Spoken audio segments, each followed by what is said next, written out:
అందరికీ నమస్తే. నేను మీ రాజు. కాళేశ్వరం ప్రాజెక్టుపై విచారణ కమిషన్ మాజీ ముఖ్యమంత్రి చంద్రశేఖర్ రావు, అట్లాగే మాజీ నీటిపారుదల శాఖ మంత్రి హరీష్ రావుకు, మాజీ ఆర్థిక శాఖ మంత్రి ఈటల రాజేందర్లకు నోటీసులు జారీ చేసింది. కేసీఆర్ జూన్ 5న హాజరు కావాలని, అట్లాగే హరీష్ రావు జూన్ 6న, ఈటల రాజేందర్ జూన్ 9న హాజరు కావాలని కోరారు.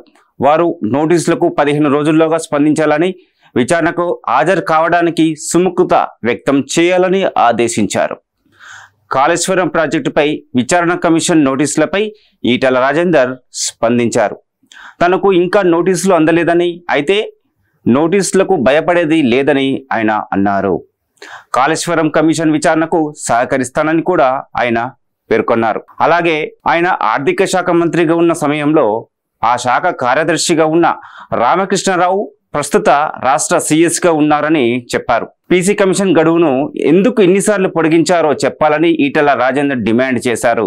తనతో మంత్రులుగా పనిచేసిన వాళ్ళంతా ప్రస్తుతం కాంగ్రెస్లో ఉన్నారని, తుమ్మల, కడియం, జూపల్లికి ఏం జరిగిందో తెలియదా అని కూడా ఆయన ప్రశ్నించారు. కాళేశ్వరం ప్రాజెక్టుపై విచారణ కమిషన్ మాజీ ముఖ్యమంత్రి కేసీఆర్కు నోటీసులు జారీ చేసిన నేపథ్యంలో కేటీఆర్ స్పందిస్తూ దానిని రాజకీయ కక్ష సాధింపుగా చర్యగా ఆయన అభివర్ణించారు. కేటీఆర్ చేసిన కొన్ని కీలక వ్యాఖ్యలు ఇలా ఉన్నాయి. రాజకీయ కక్ష సాధింపు, కేసీఆర్ కు నోటీసులు ఇవ్వడం అనేది కేవలం ప్రతిష్టను దెబ్బతీయడానికి కాంగ్రెస్ ప్రభుత్వం చేస్తున్న రాజకీయ కుట్ర అని కేటీఆర్ అన్నారు.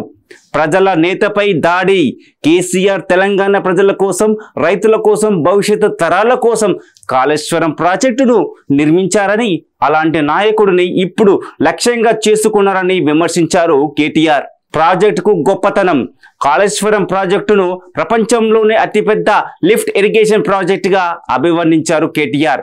కాంగ్రెస్ ప్రభుత్వం ప్రాజెక్టుపై తప్పుడు ఆరోపణలు చేస్తుందని, ఇది తెలంగాణ ప్రగతికి విఘాతం కలిగించే చర్య అని పేర్కొన్నారు ఆయన. ఎన్డీఎస్ఏ నివేదికపై ప్రశ్నలు, కాళేశ్వరం ప్రాజెక్టుపై ఎన్డీఎస్ఏ నివేదిక నిజమైనది కాదని, అది ఎన్డీఏ నివేదిక అని కేటీఆర్ విమర్శించారు. 4 నెలల క్రితం వచ్చిన ఆ నివేదికను రాష్ట్ర ప్రభుత్వం ఇప్పుడు ఎందుకు బయట పెట్టిందో చెప్పాలని డిమాండ్ చేశారు కేటీఆర్. తప్పుడు ఆరోపణలు చేసే ముందు ఆధారాలు చూపించాలని సవాల్ విసిరారు. లీగసీని తగ్గించలేరు, ఎలాంటి కక్ష సాధింపు చర్యలు కూడా కేసీఆర్ వారసత్వాన్ని తగ్గించలేవని కేటీఆర్ స్పష్టం చేశారు. మొత్తంగా కేటీఆర్ కాళేశ్వరం ప్రాజెక్టుపై కేసీఆర్కు వచ్చిన నోటీసులను తీవ్రంగా ఖండించారు ఆయన. ఇది కాంగ్రెస్ ప్రభుత్వ రాజకీయ దురుద్దేశంతో చేస్తున్న పనిగా ఆయన అభిప్రాయపడ్డారు. కాళేశ్వరం ప్రాజెక్టుపై విచారణ కమిషన్ నోటీసులపై మాజీ నీటిపారుదల శాఖ మంత్రి హరీష్ రావు కూడా స్పందించారు. అదేంటో చూద్దాం. తనకు నోటీసులు అందినట్లు ఆయన ధృవీకరించారు. హరీష్ రావు చేసిన కొన్ని కీలక వ్యాఖ్యలు ఇలా ఉన్నాయి. నిబంధనల మేరకే నిర్మాణం కాళేశ్వరం ప్రాజెక్టు. కాళేశ్వరం ప్రాజెక్టు నిర్మాణంలో అన్ని నిబంధనలను పాటించామని హరీష్ రావు పదే నొక్కి చెప్పారు. తాను నీటిపారుదల శాఖ మంత్రిగా ఉన్నప్పుడు ఎలాంటి అవకతవకలకు పాల్పడలేదని, ఆయన పనులు పారదర్శకంగా జరిగాయని పేర్కొన్నారు. కమిషన్ విచారణకు సహకారం, విచారణ కమిషన్ అడిగిన అన్ని వివరాలను అందిస్తామని, విచారణకు పూర్తిగా సహకరిస్తామని హరీష్ రావు తెలిపారు. రాజకీయ కక్ష సాధింపు ఆరోపణలు, కేటీఆర్ మరియు ఇతర బీఆర్ఎస్ నాయకుల వల్లే హరీష్ రావు కూడా ఈ నోటీసులను రాజకీయ కక్ష సాధింపు చర్యలుగా అభివర్ణించారు. కాంగ్రెస్ ప్రభుత్వం బీఆర్ఎస్ నాయకులకు లక్ష్యంగా చేసుకుంటుందని ఆరోపించారు. కేసీఆర్తో భేటీ, నోటీసులు అందిన తర్వాత హరీష్ రావు కేసీఆర్ను ఎర్రవల్లిలోని ఫామ్ హౌస్లో కలిశారు. ఈ భేటీ తర్వాత తెలంగాణ ప్రజలు మళ్ళీ కేసీఆర్ పాలన కోరుకుంటున్నారని, కాంగ్రెస్ ప్రభుత్వం తెలంగాణకు నష్టం కలిగిస్తుందని వ్యాఖ్యానించారు హరీష్ రావు. మొత్తంగా హరీష్ రావు నోటీసులను రాజకీయ ప్రేరేపిత చర్యగా పేర్కొంటూనే కమిషన్ విచారణకు సహకరించడానికి సిద్ధంగా ఉన్నట్లు పేర్కొన్నారు. కల్వకుంట్ల కవిత, బీఆర్ఎస్ ఎమ్మెల్సీ మరియు కేసీఆర్ కుమార్తె కాళేశ్వరం ప్రాజెక్టుపై విచారణ కమిషన్ జారీ చేసిన నోటీసులపై తీవ్రంగా స్పందించారు.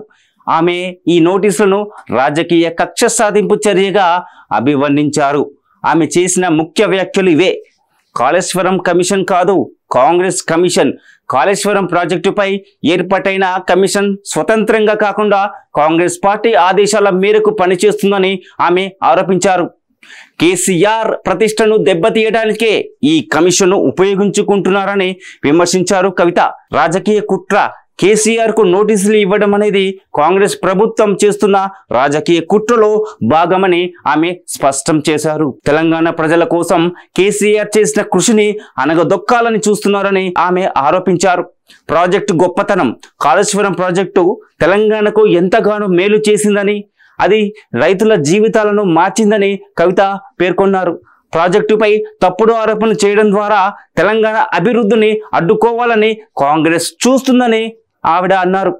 అభివృద్ధిని అడ్డుకునే ప్రయత్నం కాంగ్రెస్ అధికారంలోకి వచ్చిన తర్వాత తెలంగాణలో అభివృద్ధి ఆగిపోయిందని, ఇప్పుడు బీఆర్ఎస్ నాయకులను లక్ష్యంగా చేసుకుని అభివృద్ధిని మరింత అడ్డుకోవాలని చూస్తున్నారని ఆమె ఆరోపించారు. మొత్తంగా కాళేశ్వరం నోటీసులను పూర్తిగా రాజకీయ ప్రేరేపితమైనవిగా భావిస్తూ బీఆర్ఎస్ నాయకులను అనగదొక్కడానికి కాంగ్రెస్ చేస్తున్న ప్రయత్నంగా అభివర్ణించారు కవిత. సో ఇది గత ప్రభుత్వం ఉన్నప్పుడు చేసిన కాళేశ్వరం ప్రాజెక్టుకి సంబంధించినటువంటి విషయాలపై, కాళేశ్వరం ప్రాజెక్టులో అవకతవకలు జరిగాయన్న దానిపై వారికి నోటీసులు పంపడం జరిగింది. కేసీఆర్ గారికి, అట్లాగే హరీష్ రావుకి, ఈటెల రాజేందర్కి విచారణ కమిషన్ నోటీసులు పంపించింది. ఈ నేపథ్యంలో మనము ఇప్పుడు దీనికి సంబంధించిన ఈ విషయాలపై మాట్లాడడానికి కాంగ్రెస్ నాయకుడు పున్న కైలాష్ను అందుబాటులోకి తీసుకుందాము. పున్న కైలాష్ గారు, నమస్కారం. చెప్పండి. నిన్న విచారణ కమిషన్ ఏదైతే కాళేశ్వరం ప్రాజెక్టులో అవకతవకలు జరిగాయి అని చెప్పేసి కేసీఆర్ గారికి, అలాగే హరీష్ రావు గారికి, ఈటెల రాజేందర్కి నోటీసులు పంపించారు కదా. అవునండి. దీనిపై వారు కేటీఆర్ స్పందించారు, హరీష్ రావు స్పందించారు, అట్లాగే ఈటెల రాజేందర్ కూడా స్పందించారు. కానీ ఈటెల రాజేందర్కి ఇంకా నోటీసులు అందలేదని చెప్పేసి ఆయన అన్నారు. మరి కేసీఆర్ గారికి, హరీష్ రావుకి నోటీసులు అందాయి, దీనిపై వారు స్పందించారండి. వారు స్పందించిన వ్యాఖ్యల మీద మీరేమంటారు? ఇది కాంగ్రెస్ కుట్ర అని చెప్పేసి వాళ్ళు అంటున్నారు. వాళ్ళు ఏదైనా మాట్లాడొచ్చు. జరిగినటువంటి నష్టానికి ఎవరు బాధ్యత వహించాలి? కాళేశ్వరం అనేది తెలంగాణ ప్రజల యొక్క రక్తమాంసాలతో కట్టినటువంటి ప్రాజెక్ట్. అది వయబుల్ కాదు అని చెప్పినప్పుడు కూడా తానే ఇంజనీర్ అవతారం ఎత్తి, తానే శాస్త్రవేత్త అవతారం ఎత్తి, తానే జియోఫిజిక్స్ అవతారం ఎత్తి, అన్ని తానే ఈ వ్యవహారం నడిపించిన తర్వాత ఇవాళ కూలిపోయింది. ఒక రాష్ట్ర ప్రయోజనాలు కాపాడాల్సినటువంటి ముఖ్యమంత్రిగా పనిచేసి 10 సంవత్సరాలు ఈ తెలంగాణ రాష్ట్రాన్ని మొత్తం కూడా నాటేట ముంచినటువంటి నాయకుడు ఎవరండి? కేసీఆర్ గారు.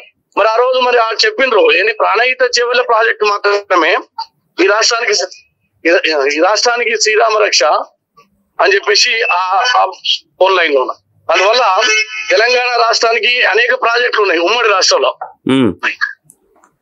మరి ఎందుకు మరి ఈ రోజు అది కూలిపోలేదు? 70 సంవత్సరాలు అయితా ఉంది. ఏ ఒక్క ప్రాజెక్టు కూడా ఇవాళ తెలంగాణ రాష్ట్రంలో నీళ్లు వచ్చినాయి అంటే అది ఉమ్మడి రాష్ట్రంలో కాంగ్రెస్ ప్రభుత్వం కట్టినటువంటి ప్రాజెక్టులు తప్ప మరొకటి కాదు. కానీ ఇవాళ కట్టినటువంటి ప్రాజెక్టుని పూర్తిగా వాళ్ళు తమ స్వలాభం కోసం, కమిషన్ల కోసం కట్టినటువంటి ప్రాజెక్టులు తప్ప అదొకటి కాదు. కాబట్టి వాళ్ళకి సుప్రీంకోర్టు పీసీ ఘోష్ ఎవరైతే న్యాయమూర్తిగా పనిచేసినటువంటి వారు నిజాయితీకి నిదర్శనం. ఈ ప్రాజెక్టు లోపాలు, ఈ ప్రాజెక్టు సంబంధించినటువంటి రీడిజైన్ల పేరుతోటి కంప్లీట్ గా పూర్తి బాధ్యత ముఖ్యమంత్రి గారిది. ఇప్పుడు ఇంజనీర్లతోటి మాట్లాడినప్పుడు వాళ్ళు ఏమంటున్నారు, మేము ఒకటి చెప్తే వారు ఒకటి చేసిండ్రు అనేటువంటి పద్ధతిలో ఒకటి వాళ్ళు అఫిడవిట్ లో దాఖలు చేశారు. కాబట్టి సంపూర్ణమైనటువంటి బాధ్యత ముఖ్యమంత్రిగా పనిచేసే కేసీఆర్దే. ఇందులో మరి అధికారుల లోపం ఉందా, మరి కమిషన్ల కోసం మరి తప్పుడు పద్ధతుల పట్ల నిర్మాణం చేసినటువంటి నిర్మాణ సంస్థదా, ఇవన్నీ కూడా తేలాల్సినటువంటి అవసరం ఉంది. అందుకే నోటీసులు ఇచ్చినాం. మరి ఈ నోటీసులకు మరి వారు స్పందించి తర్వాత ఏదైతే కమిషన్ పేరుతోటి నడుస్తున్నటువంటి అంటే ఇవాళ ఎంక్వైరీని వారు ముందుకు తీసుకుపోవాల్సినటువంటి బాధ్యత వారి మీద ఉంటుంది. ఎందుకంటే వారు కూడా గత 10 సంవత్సరాలుగా పరిపాలన చేసే అనుభవం ఉన్నటువంటి వ్యక్తి. 100% వారి యొక్క బాధ్యతని మరి వారు నెరవేర్చాల్సినటువంటి అవసరం ఉంది. లేదు మళ్ళీ కోర్టు పోతాము, లేదా రాజకీయ లబ్ధి కోసము అడుగులుగా ఏదైనా మాట్లాడతారంటే అది కరెక్ట్ కాదు. ఎంక్వైరీ కమిషన్ మీద వారికి నమ్మకం ఉండాలి. తప్పు చేయకపోతే వారి మీద ఎలాంటి చర్యలు ఉండవు అనేది మా అభిప్రాయం.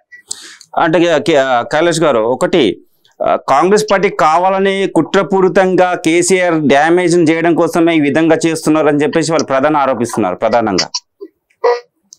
రాజు గారు, ఇప్పుడు ఇప్పుడు 2023లో వారే అధికారంలో ఉన్నారు.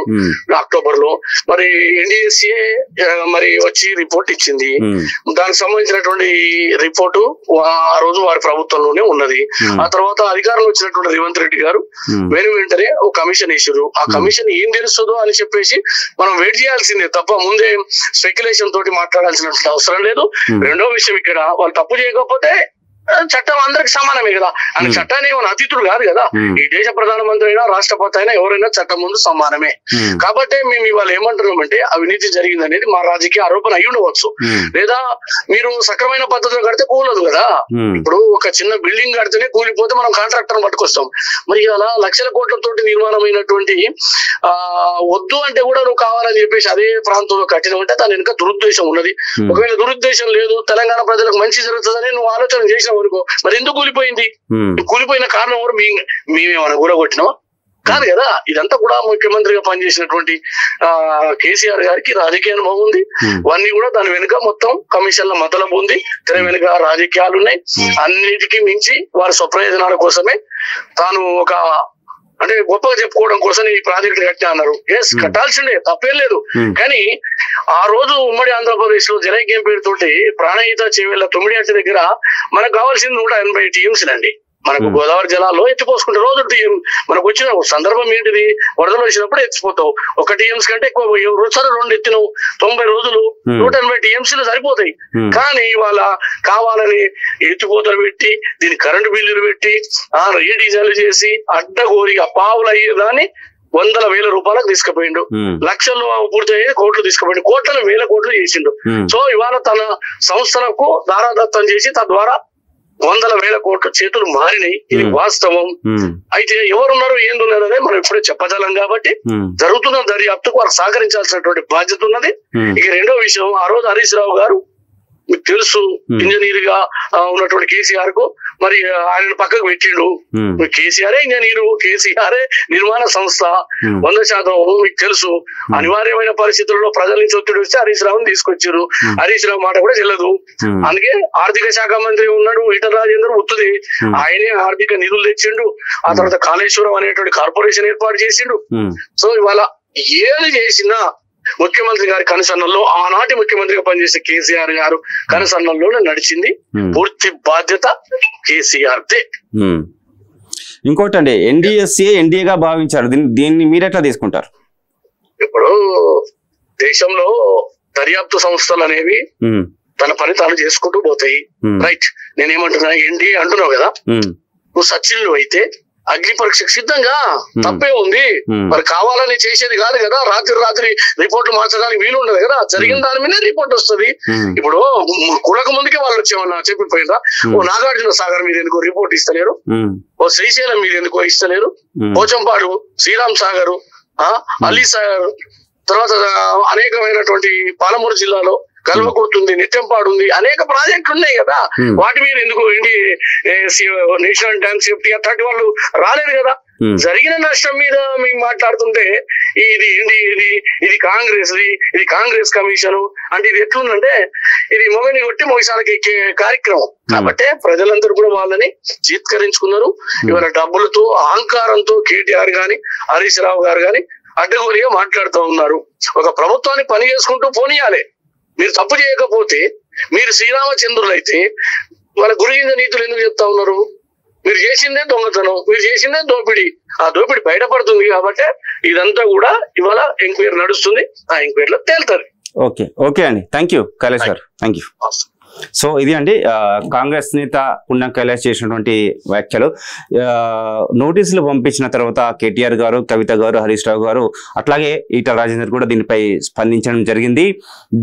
వారు స్పందించిన మాటలపై కాంగ్రెస్ నేత పుణ్యం కైలాష్ గారు కూడా ఘాటుగానే స్పందించారు. మీ పట్ల నిజాయితీ ఉంటే గనక మీరు విచారణకు హాజరు కండి, మీ నిజాయితీని నిరూపించుకోండి అని చెప్పేసి కాంగ్రెస్ నేత ఇక్కడ చెప్పడం జరిగింది. మొత్తానికి చూసుకుంటే ఇవాళ మాజీ సీఎం కేసీఆర్ గారికి అట్లాగే హరీష్ రావుకి ఈటల రాజేందర్ కూడా నోటీసులు అనేది వెళ్ళడం జరిగింది. ప్రస్తుతానికైతే ఈటల రాజేందర్ తమకి ఎటువంటి నోటీస్ అందలేదని చెప్పేసి ఆయన చెప్పడం జరిగింది. మరి ఇంకా ముందు చూద్దాం ఈ విషయాల పట్ల ఎటువంటి విషయాలు వెలుగులోకి వస్తాయనేది కూడా మనం వేచి చూద్దాం. అందరికీ నమస్తే.